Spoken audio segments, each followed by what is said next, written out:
buonasera, benvenuti a questa edizione del telegiornale. Vediamo insieme i principali titoli. Svolta nel delitto di Castiglione di Sicilia, fermati 2 donne e un uomo, uno è un pregiudicato di Palagonia. Le telecamere di sorveglianza li hanno ripresi mentre trasportavano il cadavere nel bagagliaio di un'auto per poi gettarlo avvolto in un lenzuolo nelle campagne. Dopo gli attentati a Sferracavallo, vertice sulla sicurezza in prefettura a Palermo, disposto il rafforzamento immediato dei controlli sul territorio, soprattutto nelle ore notturne. La frana di Niscemi avanza lentamente verso la piana di Gela, resta alta l'attenzione della protezione civile, controlli costanti e nuovi interventi per mettere in sicurezza l'area e ridurre i rischi. In occasione della giornata mondiale per la sicurezza, mobilitazione unitaria di CGIL, CISL e UIL a Palermo dopo le recenti tragedie nei cantieri. Non si può morire di lavoro.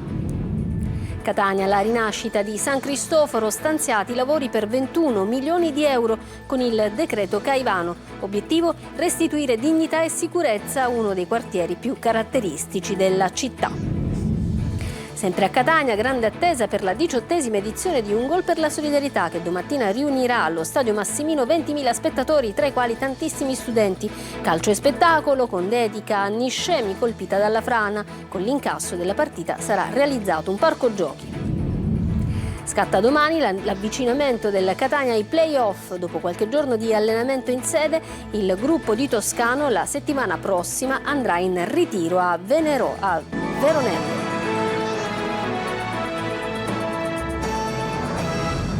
Bentrovati. In apertura l'efferato omicidio di Giuseppe Florio, ucciso brutalmente e ritrovato domenica mattina nelle campagne di Castiglione di Sicilia. Le immagini della videosorveglianza inchiodano 3 persone. Si tratta di 2 uomini e una donna che la vittima frequentava da qualche tempo. Sentiamo Simona Mazzone. Quando hanno visionato le immagini delle telecamere, agli investigatori si è presentata la scena di un film. Un androne, 3 figure che portano un carico avvolto in una coperta e lo trascinano nel portabagagli dell'auto per disfarsene. Lì dentro c'è il cadavere del 66enne Giuseppe Florio, ucciso in questa casa e poi abbandonato nelle campagne di Castiglione di Sicilia dopo essere stato confezionato, avvolto in un lenzuolo e sacchi di plastica e coperto con una trapunta. Un video inequivocabile che inchioda 2 donne e un uomo residenti nelle case popolari di Trappitello. I carabinieri di Taormina, che indagano con le procure di Catania e Messina, hanno fermato per omicidio una 50enne e il suo compagno 39enne, pregiudicato, originario di Palagonia, mentre una donna 53enne di Sesto San Giovanni, ospite in casa della coppia, indagata per soppressione di cadavere. Florio, trovato morto domenica mattina, è originario di Giardini Naxos e prima di essere stato abbandonato nelle campagne di Castiglione è stato ucciso con diversi fendenti al volto e all'addome e colpito in testa con un oggetto contundente. La sua auto carbonizzata è stata trovata a Taormina, probabilmente un'azione mirata a sviare le indagini. Secondo gli investigatori, Florio da qualche tempo frequentava casa della coppia dove si era trasferita la terza donna ed è proprio lì che si sono concentrate le indagini sulla sfera privata dell'uomo che potrebbe essere stato ucciso per un insieme di concause, non escludendo tradimenti e gelosie, ma anche per questioni economiche. L'unica certezza è che l'omicidio è stato commesso in quella casa, alla presenza di tutti e 3 i fermati, come confermato dalle indagini della scientifica che sul posto ha trovato tracce ematiche e i segni di una violenta aggressione. Incidente mortale a Bagheria, a perdere la vita un uomo di 40 anni di Casteldaccia rimasto coinvolto nello scontro tra 2 auto. Più controlli e vigili a Sferracavallo dopo i recenti episodi di criminalità. Nel pomeriggio riunione di coordinamento in prefettura a Palermo, in campo a breve altri 50 vigili urbani. Sentiamo il punto da Marco Gullau. Più presidi, più controlli e comprensorio monitorato soprattutto nelle ore serali e notturne è quanto emerso dalla riunione di coordinamento in prefettura a Palermo dopo i recenti episodi criminosi verificatisi nella borgata marinara di Sferracavallo. Il prefetto del capoluogo, Massimo Mariani, ha presieduto una riunione con i vertici delle forze di polizia. È stata effettuata un'analisi approfondita degli episodi sui quali sono in corso attività investigative per migliorare la situazione dell'ordine e della sicurezza pubblica. economica. La prevenzione è importante, ha detto il prefetto, ma è decisivo arrivare all'individuazione dei responsabili, presidi e controlli, stesse misure adottate anche dopo la strage di Monreale e l'uccisione di Paolo Taormina. Inoltre il Comune di Palermo ha già predisposto il potenziamento delle pattuglie della Polizia Municipale in tutte le borgate marinare. In campo ci saranno 50 nuovi agenti della Polizia Municipale che a breve, dopo essere formati, potranno già prendere servizio.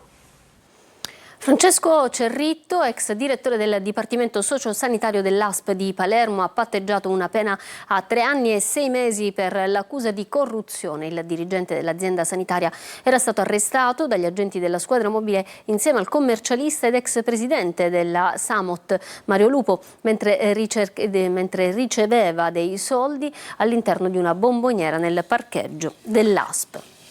Andiamo a Niscemi, la frana continua ad avanzare verso la piana di Gela. La protezione civile invita alla prudenza, monitoraggio costante, interventi strutturali e una zona rossa che potrebbe cambiare, ma non sparire. Geritalia.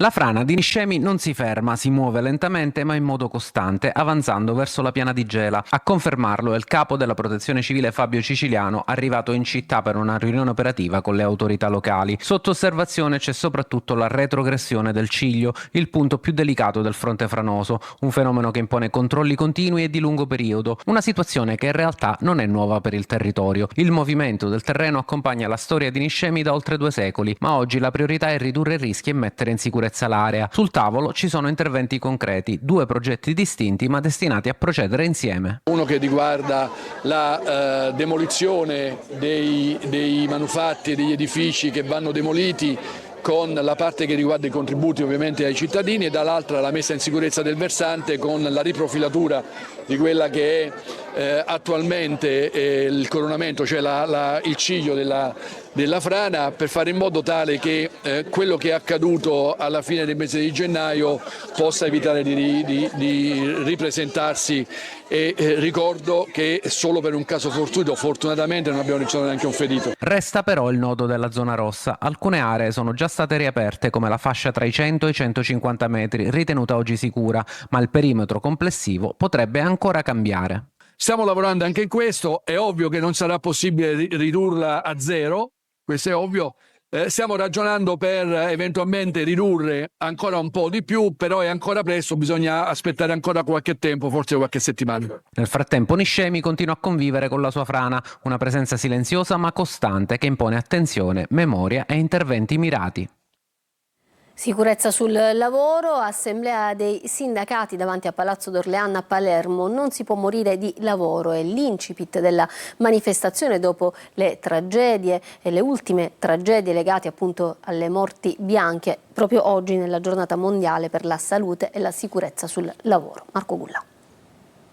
Non si può morire di lavoro. Oggi è la giornata mondiale per la salute e la sicurezza sul lavoro e così CGIL, CISL e UIL oggi pomeriggio davanti a Palazzo d'Orléans a Palermo hanno inscenato una mobilitazione unitaria sul tema della sicurezza scattata dopo la tragedia dello scorso 10 aprile in via Marturano. Con l'assemblea i sindacati chiedono di mantenere alta l'attenzione per ribadire che la sicurezza non è un dettaglio burocratico. Noi siamo un poco stanchi di fare comunicati di solidarietà, di fare comunicati di vicinanza alle famiglie e di continuare a dire alla politica che deve assumersi le proprie responsabilità. A distanza di 2 settimane viene acclarato che appunto i lavoratori non avessero un contratto regolare, cosa che avevamo già denunciato noi nelle prime ore, il fatto che non fossero edili, quindi questo conferma ancora di più la condizione di anarchia che vige in alcuni cantieri della città. Da via Marturano alla strage di Casteldaccia il prossimo 6 maggio ricorreranno 2 anni da quel terribile incidente in cui persero la vita 5 operai.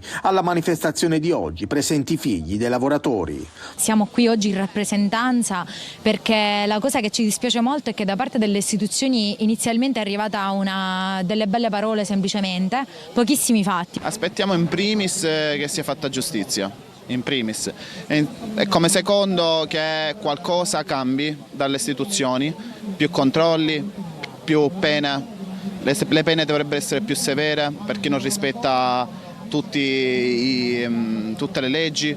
I sindacati hanno consegnato al governo regionale una piattaforma sulle attività che ritengono vadano messe in campo per garantire sicurezza e prevenzione nei cantieri.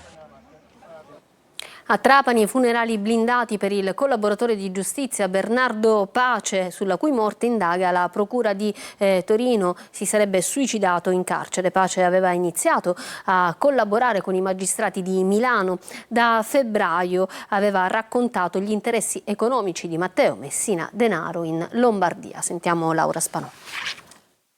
Si sono svolte al cimitero di Trapani in forma privata e blindato i funerali del collaboratore di giustizia Bernardo Pace, ufficialmente suicida nel carcere di Torino. Pace, trapanese, era coinvolto nel processo Idra sulla presunta alleanza tra Camorra, 'Ndrangheta e Cosa Nostra a Milano. La procura piemontese ha concesso il nulla osta al trasferimento della salma a Trapani, ma l'inchiesta sulla sua morte prosegue. Pace, che aveva iniziato a collaborare, era pronto a parlare dei legami tra organizzazioni mafiose e politica e stava entrando nel cuore del sistema, raccontando un meccanismo in cui la mafia non si limita a infiltrarsi nello Stato ma ne diventa parte strutturale. Pace nei suoi 2 verbali ha illustrato gli interessi della famiglia dei Messina Denaro in Lombardia, tanto che per conto del boss deceduto aveva accolto a Milano il suo commercialista di fiducia. I suoi verbali saranno depositati dalla procura di Palermo agli atti del processo che vede imputato l'ex avvocato Antonio Messina davanti al tribunale di Marsala, indicato come il gestore dei soldi di Matteo Messina Denaro. Pace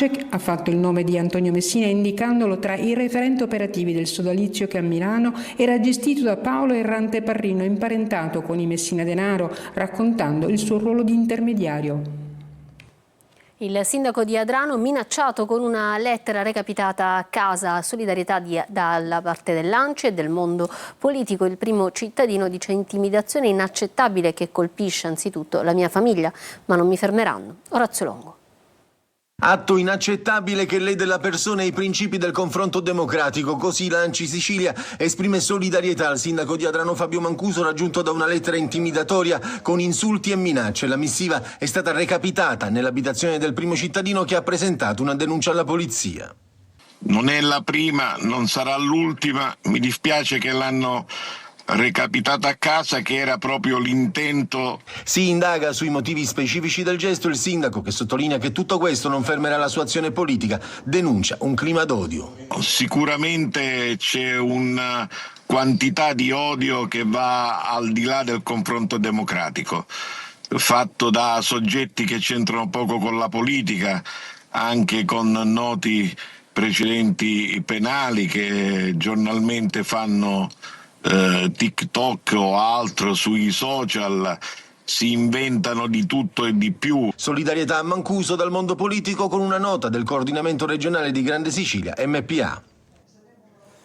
Un pony costretto a trainare un calesse tra scooter che lo incitano a correre. Ecco le immagini che riaccendono i riflettori sulla illegalità e sullo sfruttamento degli animali nelle strade di Catania. La segnalazione è arrivata da un cittadino tramite l'app YouPol. I controlli della polizia si sono concentrati dunque nel quartiere di San Cristoforo, dove sono state scoperte 2 stalle abusive, identificati 5 cavalli, uno senza microchip e sanzioni per circa 6.500 euro. Gli animali sono stati messi in sicurezza e trasferiti in strutture idonee. Rimaniamo a Catania e rimaniamo sempre nel quartiere di San Cristoforo, dove è prevista una rinascita. Stanziati infatti lavori per 21 milioni di euro. Il decreto Caivano può rilanciare lo storico quartiere con l'obiettivo di restituire dignità e sicurezza a uno dei quartieri più identitari della nostra città. Tonio De Mano. Il decreto Caivano è realtà e per San Cristoforo è l'inizio di una nuova vita che passa dalla riqualificazione urbana. Un investimento complessivo del governo nazionale di 21 milioni di euro destinato ad aree ad alta vulnerabilità, mirato a restituire dignità e sicurezza ad uno dei quartieri più identitari della città. I progetti di rilancio sono stati illustrati nel piazzale dell'istituto Dusment Doria di via Playa 193, alle presenza, tra gli altri, del commissario straordinario nominato dalla Presidenza del Consiglio dei Ministri Fabio Ciciliano e dell'arcivescovo vescovo di Catania Luigi Renna, che si è rivolto direttamente ai giovani. Ho parlato ai bambini cercando di farmi capire perché per loro il decreto Caivano sia una cosa vicina, e si tratta di riqualificare gli ambienti, le infrastrutture che sono carenti, ma soprattutto di riqualificare quello che mi piace definire con un'espressione della dottrina sociale della Chiesa il capitale umano di San Cristoforo, che sono le persone che hanno bisogno di recuperare una maggiore fiducia in se stesse.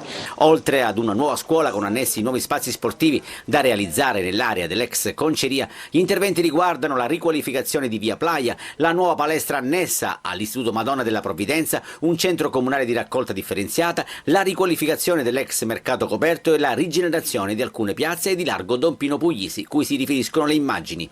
Interventi mirati in luoghi simbolici, come ribadisce il sindaco Trantino. Dobbiamo cominciare tutti quanti a metterci in discussione. Io la faccio 25 ore al giorno e quindi nei momenti in cui ci mettiamo in discussione comprendiamo che cosa possiamo dare in più al territorio che amiamo come Catania o come in questo caso San Cristoforo. Un contributo di futuro senza dimenticare il passato, ma con un occhio al presente, quello dei tanti ragazzi di San Cristoforo.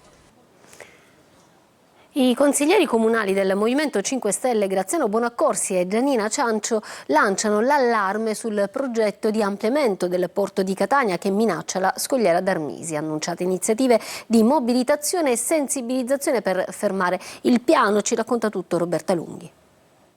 Salviamo la scogliera d'Armisi a Catania, il grido dei consiglieri comunali 5 Stelle Graziano Bonaccorsi e Giannina Ciancio, insieme ad associazioni e attivisti impegnati nella tutela e salvaguardia della costa catanese, alla luce di quanto emerso negli ultimi giorni sul progetto del nuovo porto di Catania, la cui estensione, proprio nel tratto della scogliera amata dai catanesi, ha ottenuto il via libera dal Senato in vista dell'imminente discussione in commissione alla Camera prevista per il 30 aprile. In una conferenza stampa fissata al Passiatore di fronte Piazza dei Martiri è avvenuto anche un confronto con i cittadini nel quale sono emerse le criticità oggetto già di ricorsi al TAR.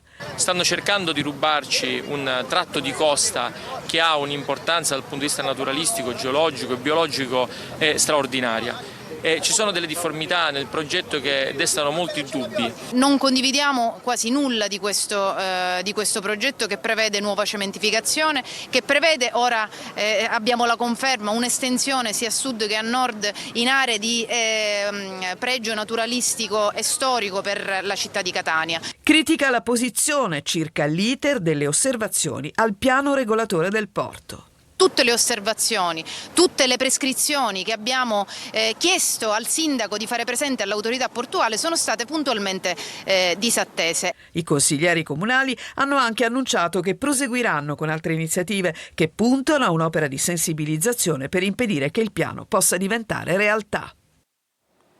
Rimaniamo a Catania perché dopo il nostro servizio TG di domenica scorsa che aveva documentato l'ingiustificata presenza di famiglie con bambini piccoli e sportivi che frequentavano Piazza Battiato, tra l'altro delimitata da New Jersey in cemento e quindi interdetta al pubblico perché appunto colpita e devastata dal ciclone Harry, il Comune di Catania ha emesso un'ordinanza che dispone il divieto di transito nella piazza devastata dal ciclone. Il provvedimento si rende necessario per tutelare l'incolumità pubblica messa a repentaglio da una serie di pericoli, se ci fosse appunto il bisogno di spiegare che l'area è pericolosa. Grande attesa per la 18ª edizione di Un Gol per la Solidarietà che tra calcio e spettacolo domani mattina riunirà al Massimino di Catania migliaia di spettatori, tra i quali tantissimi studenti. Botteghini aperti anche domani per consentire di acquistare il biglietto a chi viene da fuori città. Simona Mazzone.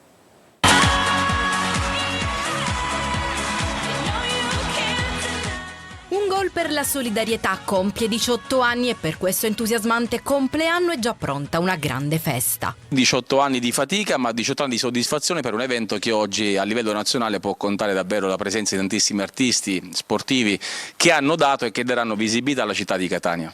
Ogni anno l'evento è dedicato a un tema, ma soprattutto a una raccolta solidale, non solo spettacolo, sport e divertimento, ma anche tanta solidarietà, quest'anno rivolta a Niscemi. Quest'anno abbiamo deciso di dare vicinanza ai cugini di Niscemi e quindi l'incasso servirà a realizzare un parco giochi alla comunità di Niscemi, quindi siamo contenti. Quel giorno, cioè domani mattina, arriveranno tantissimi studenti da tutte le parti della Sicilia, ma ospiteremo gli studenti di Niscemi che saranno accolti da un grossissimo applauso da tutti i catanesi presenti allo stadio.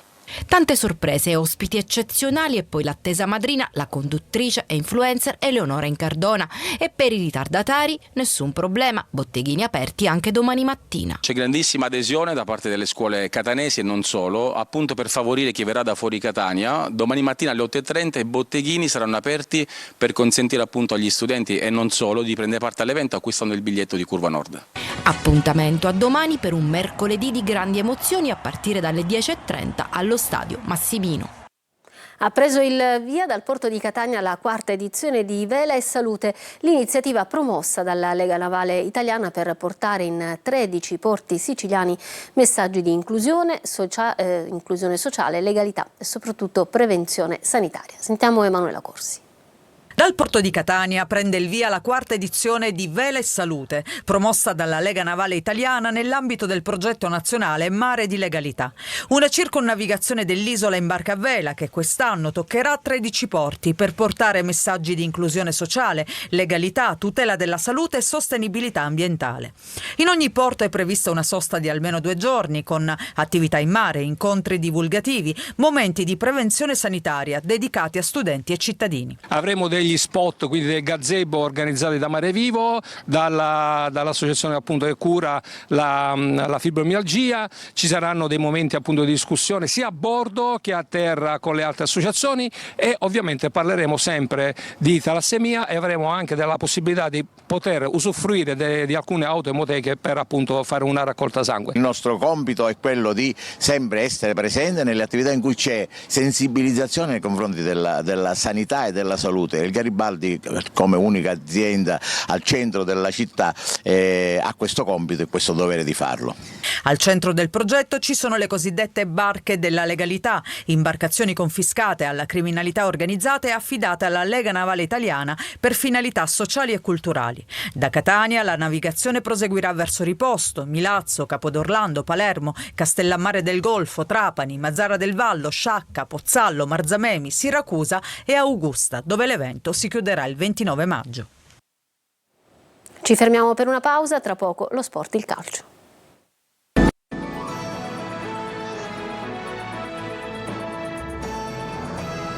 Ritorniamo in studio con lo sport, il calcio. Catania a riposo sino a domani, in vista poi della ripresa degli allenamenti e del ritiro annunciato dall'allenatore Mimmo Toscano, come ci racconta Francesco Triolo.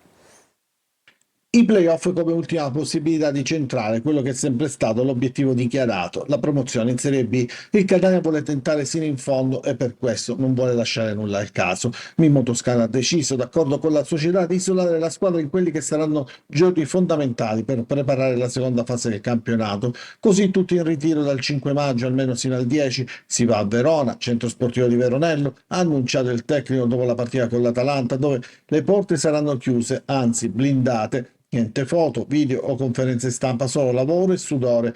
Il primo impegno è quello del 17 maggio, avversario naturalmente ancora da scoprire, in quella che è una lotteria, un campionato a parte con dinamiche e situazioni totalmente diverse dalla stagione regolare. L'obiettivo dell'allenatore è lavorare sulla preparazione fisica della squadra che con partite ravvicinate in pochi giorni può essere determinante. Così come determinante sarà recuperare tutti gli infortunati, Casasola, Corbari e Rolfini in particolare, visto che comunque gli altri stanno già meglio. In Veneto è probabile che i rossazzurri giocheranno qualche partita amichevole per tenere alto ritmo e attenzione. Intanto sino a domani la squadra è a riposo e in vista dei playoff Telecolor si è aggiudicato il pacchetto dirette differite, un nuovo ed importante impegno editoriale che permetterà la trasmissione in esclusiva e in chiaro di almeno una gara esterna, nonché tutte le differite integrali delle partite che la formazione di Toscano disputerà negli spareggi promozione. Ancora una pausa, tra poco le ultime notizie.